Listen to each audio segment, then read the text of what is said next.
Welcome, everyone. My name is Jack Chin, and I'm the chair of the CDBC Board of Directors. This year, registrants have been invited to attend the AGM virtually through a live webcast. This technology allows us to reach all dietitians in BC. I confirm that we have quorum, which is a minimum of 20 registrants eligible to vote being in attendance. Full, temporarily, and non-practicing registrants in good standing are eligible to vote. Next slide. I'd like to take time to start this meeting by acknowledging that the CDBC office and staff operate on unceded traditional territories of the Coast Salish peoples, Squamish, Tsleil-Waututh, and Musqueam nations, whose historical relationships with the land continue to this day. June is National Indigenous History Month and an invitation for us to educate ourselves on the lives, teachings, and culture of the First People in BC and across Canada. The AGM will run from 3 to 3:30 p.m., including a question and answer period. After, we will transition to our education session led by the consulting firm HRX. Participants are automatically muted to minimize background noise. We still like to hear from you. Please write your questions in the chat box at any time during the AGM. Questions will be monitored and answered at the end.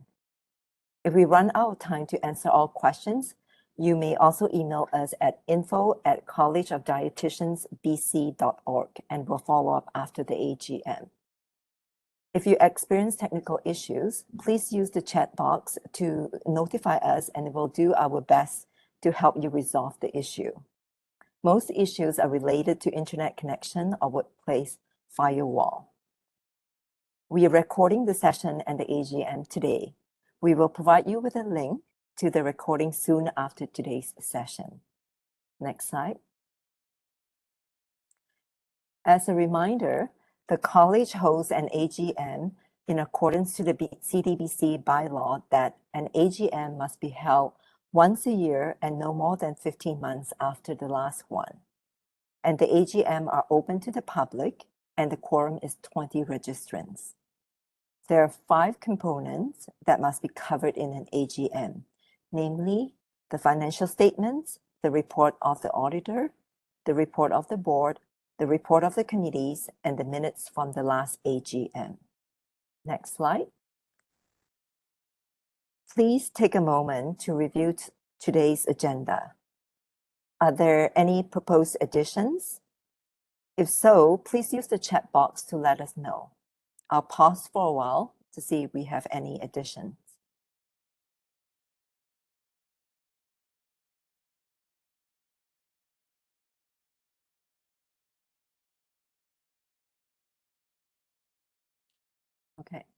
Okay, if there are no changes, I propose that CDBC registrant resolve to accept the agenda of the 2021-22 Annual General Meeting as circulated.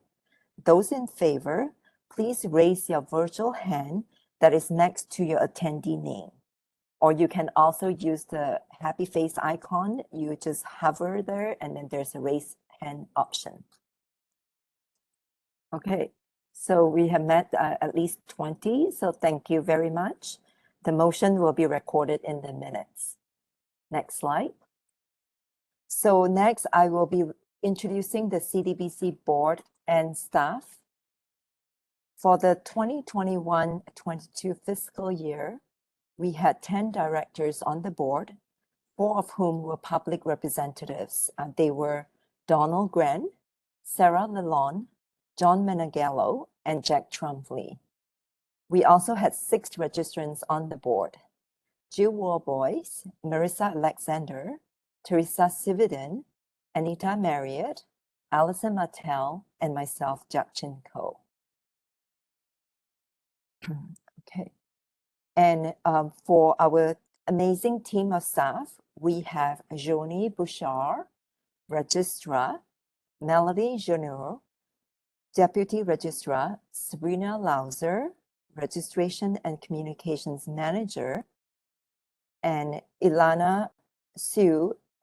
Okay, great. Thank you. Sorry, I'm going to pause. So the slide is back on. So this is a slide of listing the names of our board of directors from 2021 to 22. Next slide, please.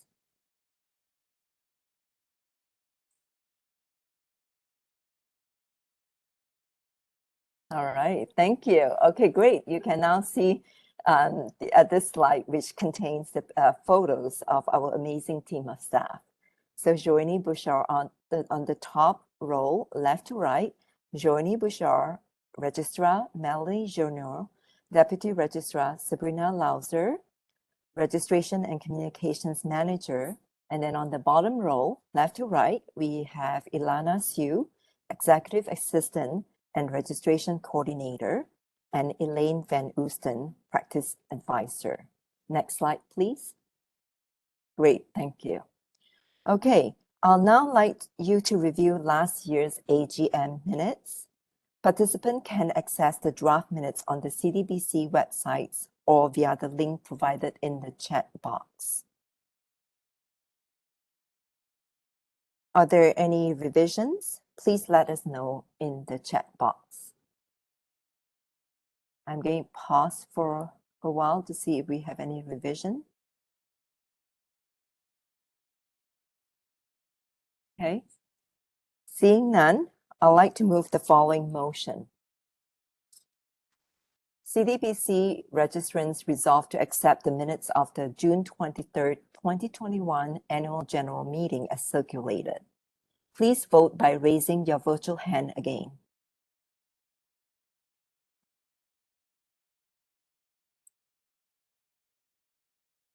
You good? Okay, thank you. We're good, thank you. So this motion will be recorded in the minutes. Next slide. I now invite you to turn to the annual report. You received the report by email this month. The 2021-22 annual report is a very comprehensive report of the college's activities for the past fiscal year, which is also available on the CDBC website. I'd like to thank staff for putting together this professional document, which is very easy to read. I'll now highlight the key board activities and Joanie will report on the committee's activities. Next slide, please. This slide highlights the most important matters overseen by the board.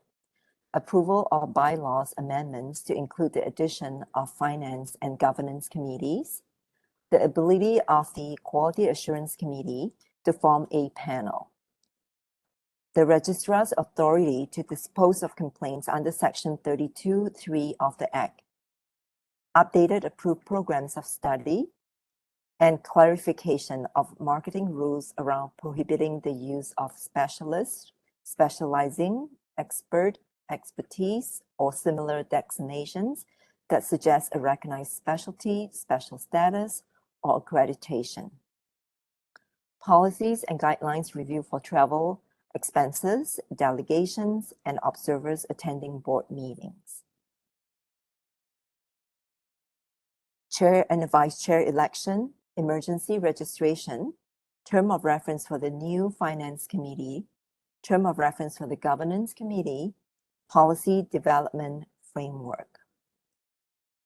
Also, board has updated an approval of registration policies to clarify authority of requesting documents to confirm good character, process to appeal the CDRE, reinstatement of non-practicing and former registrants, update and approval of Quality Assurance Committee's new marketing standards and social media guidelines, position statement on testimonials, new privacy guide, continuing competency program extension request, and updated professional boundaries, and fee increases for the 2022 renewal.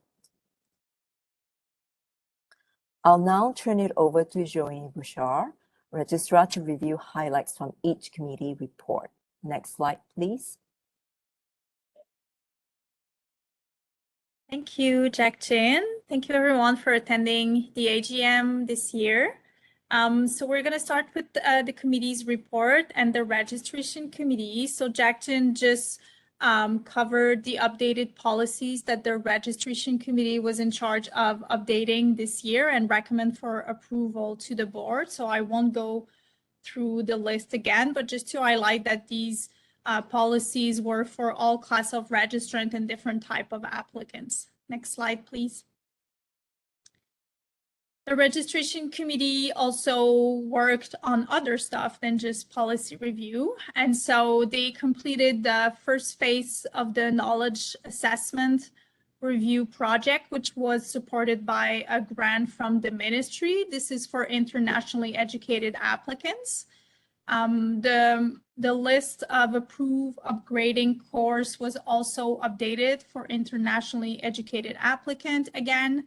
The committee recommended 19 upgraded requirements for applicants and 3 extension requests, and recommended 1 upgrading for a second-time CDRE failure in accordance with the policy. And as you'll see as I go through all of the committee report, all committee this year completed training on Social Equity Foundation. Next slide, please.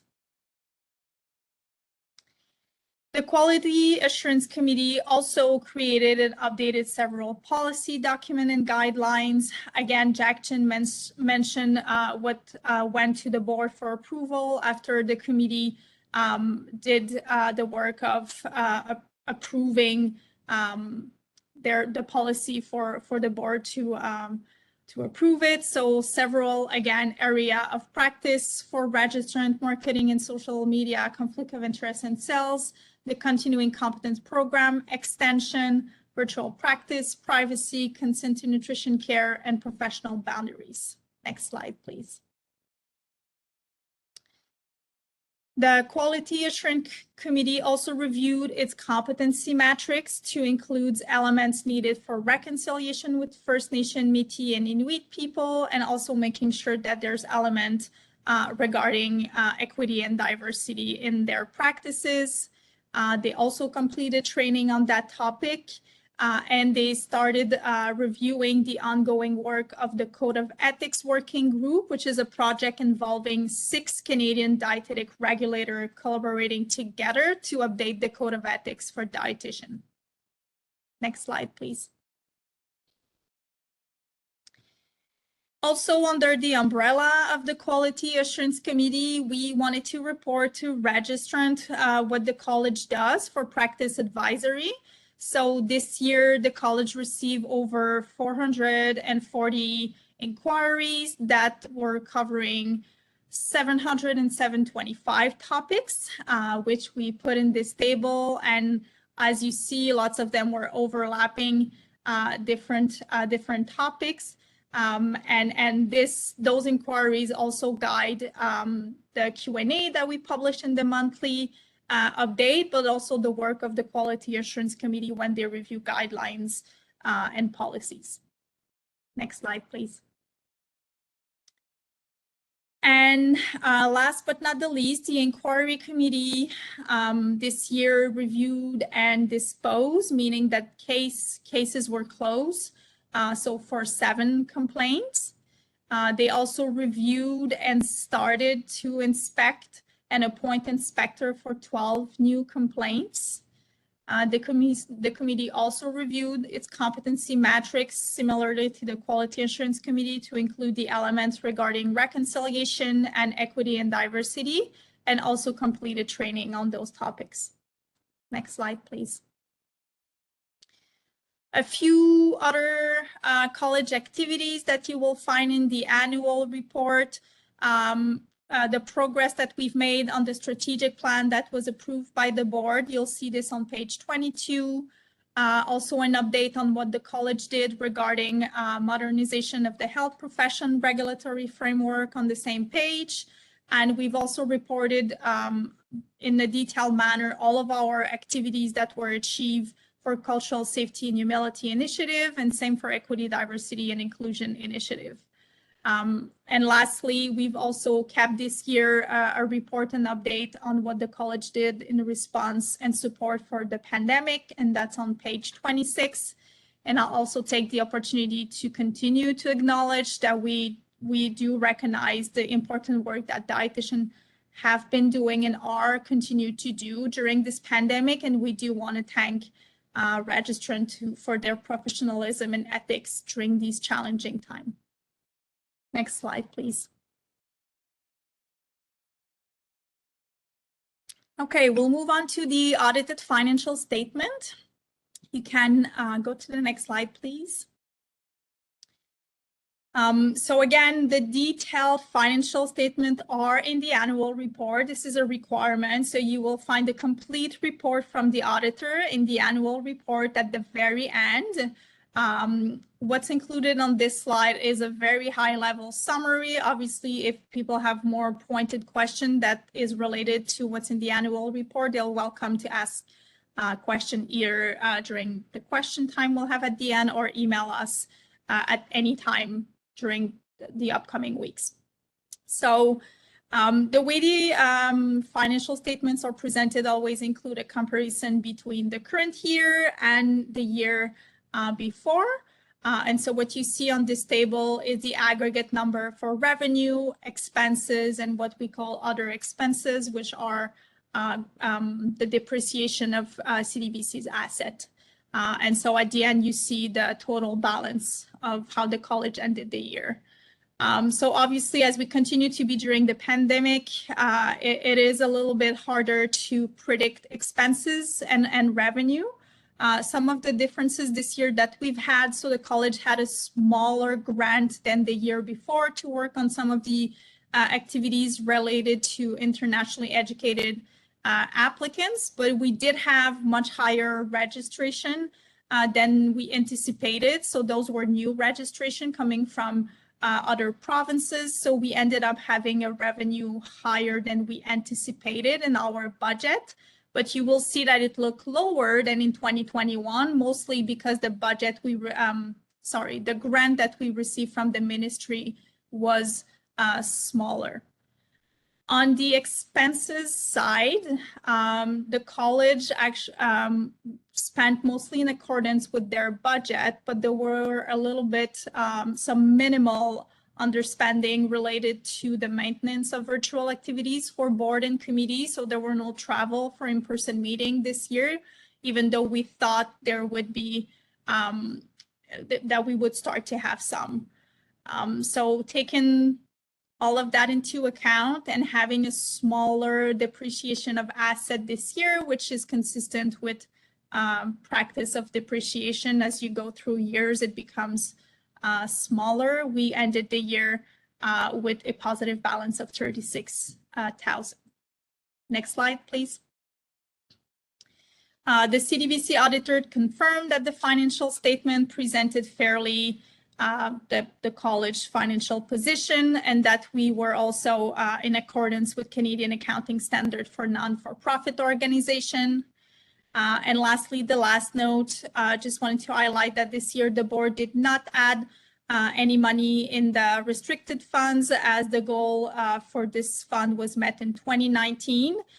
The only difference that you'll see in the financial statement for the increase are due to accrued interest of these investments that came to end and then were automatically, they stayed in the fund. So that's why it increased just a little bit, but the board didn't add any money in that fund this year. Next slide, please. I do believe that I need to turn this back to Jackson now. I think we have a few minutes for questions on the annual report and any other college business. Are there any questions? Online participants, if you have not done so, please use the chat box and send us questions and comment. So you can use the chat box, and Joanie and I will do our best to answer. So I'm going to pause for a few minutes and invite you, if you have any questions, please enter in the chat box. Okay, so we do have one question. Now I cannot see it. I may need Melanie to help read it. So thank you, Jack Jin. I'll read the question to you. I think this one is going to be for Joanie. Are we anticipating revenue from ministry to remain low regarding grants? Yeah, thank you. I can answer this one. So we are applying for a subsequent grant this year based on the result of the knowledge assessment review project that was done this year. So based on the findings, there were several recommendations made to upgrade this assessment so it remains reliable and valid. And so we have applied for a grant this year. Grant that comes from the ministry needs to be spent directly and solely on project that relates to what the ministry funds. So if we do have money coming in, it will be spent on that project only. But we are in the process of applying for a subsequent grant to act on the findings of that project. Yes. Thank you. Thanks, Joanie. And I think I can see the second question. So how many registrants had their continuing competencies audited this year? Were all successful in their audit? Now, I believe every year we audit 10%. Am I correct? I'm going to pass it to staff, and staff can comment on were all successful in their audit. I think in the annual report, I don't have the page. Melanie will add it. Thank you. In the chat, you will find the numbers. So we always take 10% of registrant. Based on that 10%, sometimes the numbers will decrease a little bit because some people are resigning. Some people are going to non-practicing. So if they're changing class of registrant, so going to non-practicing, they don't have to submit their CCP. And so the number decreased a little bit. So 108 was the final one. And then in the annual report, you'll see the breakdown of who was successful on the first attempt and who needed to go to a second attempt. At the end, the 108 were successful with the two attempts that are permitted. The Quality Assurance Committee does have a framework as to what will happen if there's as you go through the different attempts. And so that is what we follow when people are audited. If there's any follow-up question on any of the answer we provide, please feel very free to add more in the chat if that's not sufficient.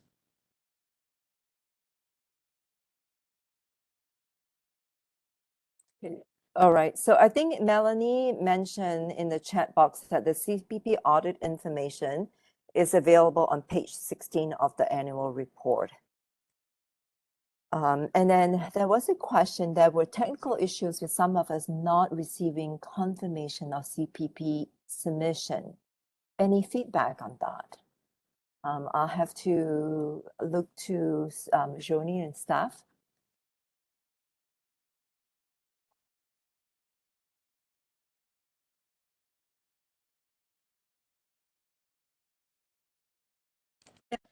Yeah, that I mean, first we all remember that these were present. So I do want to acknowledge that each year it's a really big preparation to get to renewal. Our small team invests lots of time to get as ready as we can, do a lot of testing. Obviously, even though we try to make it as perfect as possible, there's always some surprises that can arise that are outside of our control. So these were resolved. We worked with the IT team to make sure that we could correct this. So hopefully next year that won't be an issue. But we did work with IT to make sure that it is something that we'll be able to prevent next year. Thank you, Joanie. Thank you. Okay, I'm just scrolling through to see if there are more questions. Checking with staff to see. Okay. All right, I'll give it one more second if there are any questions. Okay, seeing none, I wanted to thank Joanie for reporting on the committees. Oh, sorry, there was one more that just came in. Okay, backtrack a little bit. Any updates on the college modernization project? I'd like to invite Joanie to help fill this one. Yep, thank you, Jack-Chin, and that's a great question. So the modernization of the regulatory framework is BC is something that is led by the ministry because it is obviously tied to legislation. So the college operates within the legislation framework that is established by government. And so the modernization of that framework is also a project of government. I think when this was initiated in 2019, obviously, I don't think anybody had thought that a pandemic would happen. So this has slowed down, obviously, a lot government because all of the energy had to be put on the management of the pandemic. The last update that we were provided is that this is still moving forward. It is still a project that the government wants to move forward. But we are waiting for legislation legislation amendments to be introduced in order to kind of continue with this project.